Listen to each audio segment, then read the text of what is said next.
কনভারসেশনের ক্ষেত্রে 55% যোগাযোগ, 55% মেসেজ আদান প্রদান আমরা বডি ল্যাঙ্গুয়েজ দ্বারা করে থাকি।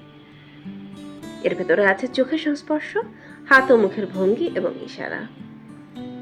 অনেকে মনে করেন যে মানুষের সাথে যোগাযোগের ক্ষেত্রে শব্দের গুরুত্ব সবচেয়ে বেশি, কিন্তু আপনাকে বলে রাখি, যদি আপনার শব্দের ভান্ডার কম থাকে আর আপনি শব্দের প্রয়োগ কম জানেন, তারপরও আপনি মানুষের সাথে খুব ভালো কমিউনিকেশন তৈরি করতে পারবেন যদি আপনার বডি ল্যাঙ্গুয়েজ যথেষ্ট পারফেক্ট থাকে। কারণ 55% যোগাযোগ আমরা আসলে বডি ল্যাঙ্গুয়েজ দ্বারাই করে থাকি। আর 38% আছে টোন অফ ভয়েস।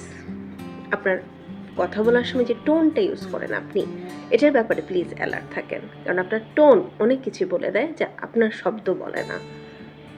আর মাত্র 7% আপনার শব্দ দ্বারা আপনি যোগাযোগ করে থাকেন। তাই বডি ল্যাঙ্গুয়েজের ব্যাপারে কেয়ারফুল হওয়াটা খুব বেশি জরুরি।